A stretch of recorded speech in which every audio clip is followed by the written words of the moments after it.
So let's go ahead and get started talking about our command line interfaces.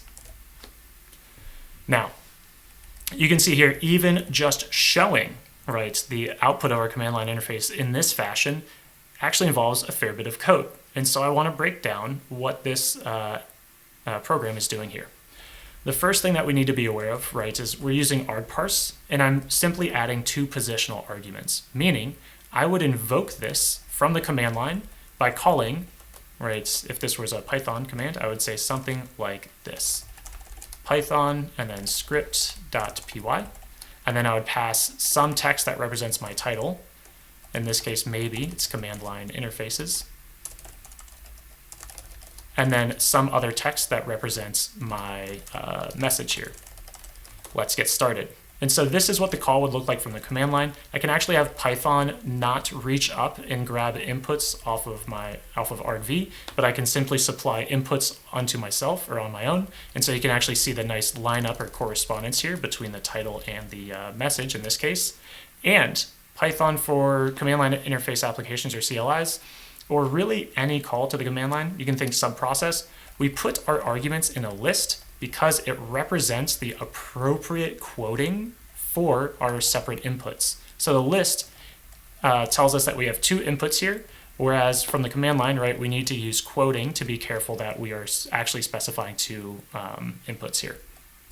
Now, after we do that, we grab the size of our terminals. So our terminals are not sized in the same way that our screens are sized. Terminal will have a much smaller number of columns that I can fit onto the screen. And in fact, you can see my cursor flashing right now, and that is 1 cell in my terminal output. That means any program that outputs to the terminal has to operate on the unit of the cell. So I can ask Python, or I can ask my system, what's the current size of the terminal that I am in? And I can grab the number of columns, and then I can do some positional aligning, so that way if I resize my terminal, I actually still end up with a nice centered title and message. But with that all behind us, let's go ahead and jump into a more in-depth application of argparse for running command line applications in Python. Now, I have created a stopwatch application. Specifically, all we have here is a fairly simple and straightforward data class. We are tracking a start time and a stop time, and from those values, we're able to calculate how much time has passed. That's our elapsed property. And so I can simply I can instantiate this. And if I instantiate it with none, or maybe I'll even make some defaults here, but if I instantiate it with none, none, we can very easily see, and just need to swap this out for Python, get rid of that. We can see, we have a timer here. If I were to ask this how much time has elapsed, well, it wouldn't be able to tell me because we haven't yet actually supplied a start or a stop. Now, if stop is unsupplied, the elapsed time will be the current time that's passed minus what it was at the start. And so if I grab my monotonic clock, and instead of none, for my start, I say start is equal to my monotonic. Just like this, I can go ahead, I'll move this out and create just a single instance here. Then I'll sleep for just 1 second, and I'll print my timer, my elapsed time. And we'll just need to grab sleep from time. And here, that's our stop. Just like this. Okay, so here you can see that my elapsed time after running this program is about 1 second, which makes sense because that's what I slept for. If I get rid of sleep, then our time is an extremely small number because that's just how long Python took to run these 2 instructions. So we have a fully functioning timer that's able to tell us, since its instantiation, or since we passed in our monotonic clock, how much time has passed. Now let's go ahead and see how this is embedded in a broader application here. We might be interested in actually storing or working with this command line program in multiple instances. Now, there are two very common ways of creating command line or interfaces that accomplish this. You can use an approach like Docker, which effectively, requires you to spawn a server running as some type of background process, and then you have a command line interface that can send commands to that server and get information back. And what this does is it lets you hold on to metadata in memory without having to write it to disk. And that way it can feel like you're running different instances of Docker, but you don't actually have to stop the whole application and start it up again. A lot of times we'll use this design design feature in order to reduce the startup cost of different programs. For this case, I don't think our stopwatch program, where all we want to do is make multiple stopwatches, have them be able to start, stop, and reset, I don't think we're too concerned about the program taking a very long time to start up. And so what I'm going to do, each time you run this program, it's going to start up, and then it's going to reach into a pickle file in order to find data about the previous run. I can then use data from that previous run to continue on into my current run and make it feel like a seamless experience. Now, that's all about the caching there. The next thing that I'll do is I'll instantiate my argument parser, and I'm going to add a series of sub-commands or sub-parsers in this case. You can think of the argparse sub-parsers as being similar to like your git command line interface, right? You have git commit, you have git add, git clone, you have a series of different programs all bundled under kind of one umbrella, and each of those programs take different arguments. So here, I have a command called add. So whenever you see my program, my script, and then add, you know that I can appropriately pass a name and I can pass an optional flag called start. And this flag is specified right by my action of being store true. So whenever this flag is supplied, I can check this flag and it'll be true or false. It'll always be a Boolean. I also have remove in case I want to remove a stopwatch, maybe one that's already finished, or maybe I just want to remove one that's running because I actually didn't care for it. I have list to see all of my active stopwatches, and then I have a few other commands, start, stop, and reset, all taking the same name argument because their name is going to be our unique identifier for a given stopwatch. Now, once we have this information, we can look at the .args, and in our .args, this is where we actually start tying these inputs into actual behaviors dictated by our program here. So I'm saying if we are adding a stopwatch, I'm going to reach into my dictionary, and mind you, this is going to be an empty dictionary if it's my first time running this program, or it's going to be a dictionary with existing timers loaded from that pickle file.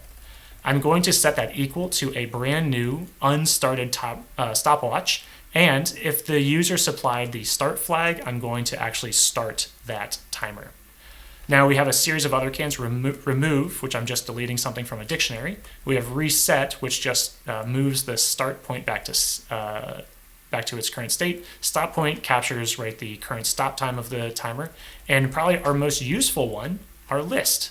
And so let's go ahead and see what this program looks like. I'll start just by listing all of my active timers. Well, clearly there are none. And so maybe I'll add a timer and it will be named test. And we'll go ahead and start this format. Now, one thing that we need to be careful of is just making sure that we're not passing a none into our actual format here. And so we'll need to just track this down very quickly. That should be this. And great. And our elapsed will be our current. So print, investigate each of our timers here. And we can see that we do have an unstarted timer in this case. And so maybe we should remove this timer and make sure that we start it appropriately or correctly. So I'll remove the test timer there. And then we'll create a test timer and we'll actually start it. Now, I have two different invocations of this script. One, I invoke it and I create a timer named test and I start it. Next, I list all of my active timers. If I rerun this program, we can see the elapsed time of my test timer has updated. And in fact, every time I run my program, I'm just reaching back into that cache and saying, how long has it been effectively since the time start in this cache file here? Now, I can also stop a given timer.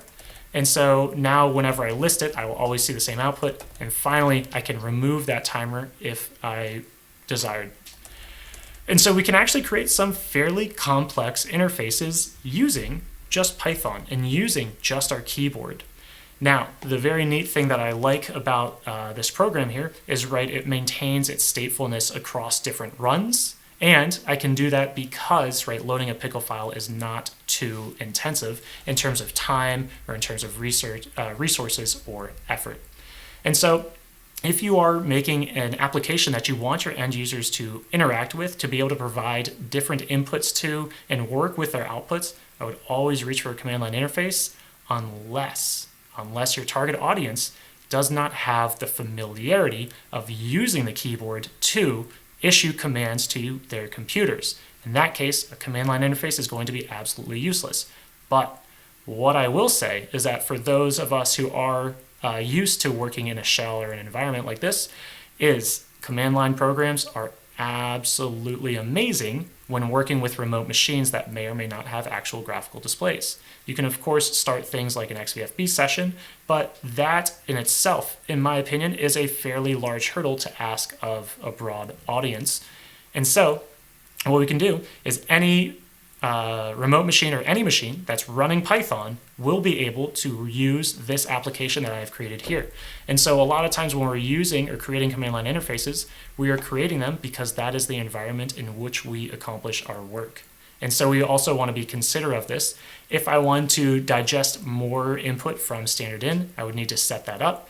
This is already good at taking in input, right, just from the command line and then issuing output to standard out. And so I'm able to use this program to interact with many other programs here.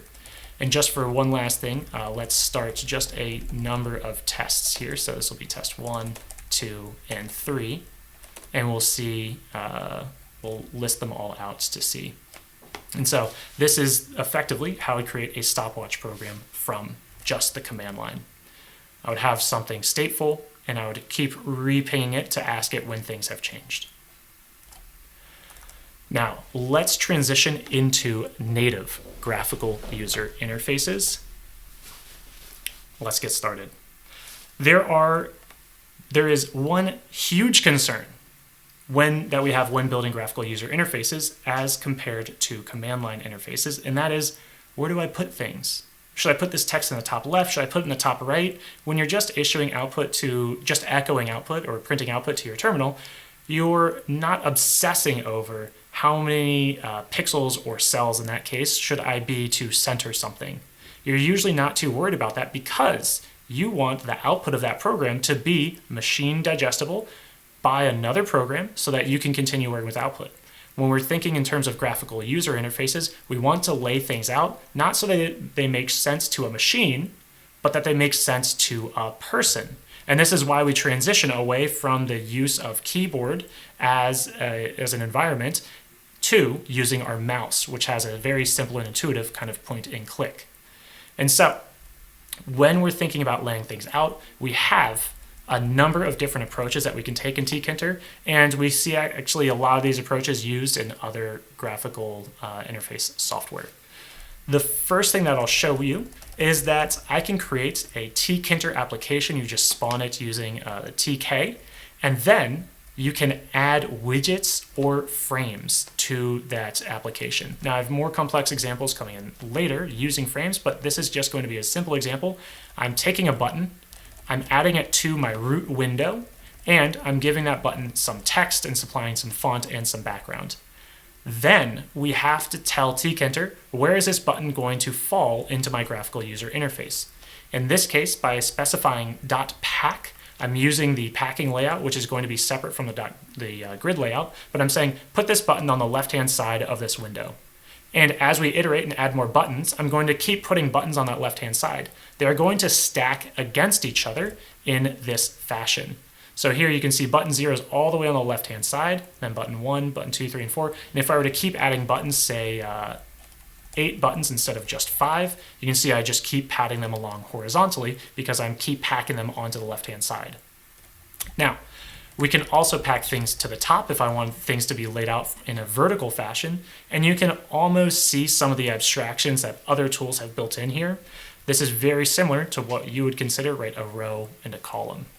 Now, we can do other things with our pack. We can actually tell tkinter that in addition to packing on the top, I want to fill the full width of the window in which I'm operating in. Since I'm operating in my root window here, you can see that I'm going to fill the full width of my entire application. That's what that fill equals x for, the x being width.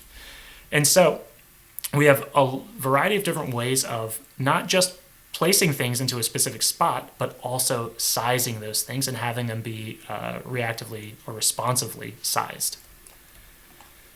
We can also, of course, pass in this expand flag, because you might be thinking, well, packing them all against each other from top to bottom is great, but what if I wanted to pack buttons from the top of my screen all the way to the bottom of my screen and evenly space them out? Well, we can do that by passing expand, because now we're telling our layouts that we want each button to take up as much space as possible so that it has an equal amount of padding around itself as every other button. And so you can see here that the amount of space above button 0 is equal to twice the amount of space between button 0 and button 1, because it has both of the margins of button 0 and button 1 brushing up against it. The other way that you can lay things out in tkinter is using the .grid layout. It is very useful if, of course, you want to lay out all of your individual widgets on a grid. This can be very useful for laying out buttons maybe that span multiple rows or multiple columns here. But in this case, I'm just going to place one button in each cell, starting from the top left and working my way to the lower right-hand corner. And so we'll change this to create 8 buttons, but you can see here, right, this is row 1, column 1, or row 0, column 0. The next button's in row 1, column 1, and that's why we keep progressing diagonally. If I want to stack things all in the same column, instead of placing things on my grid in column I, I could just simply place them in a single column. This gives me a nice column layout. Or if I want them to be in the same row, right, I could use row equals 1 as well. So we have a lot of flexibility in how we place things in our tkinter applications. There's also .place, which I don't have here, but .place effectively lets you add things to your GUI or to your window based on pixel units, right, or raw pixel units instead of, right, some relative placement or some abstraction of rows and columns. Now, this idea or connotation of rows and columns is quite different than something like Bootstrap, if you're familiar with that. Right? Bootstrap will have a preset number of rows and columns, 12, and in this case, tkinter actually has an undefined number of rows and columns. It's simply going to divide the amount of screen space it has by the number of rows that I'm trying to create, or by the number of columns I'm trying to create.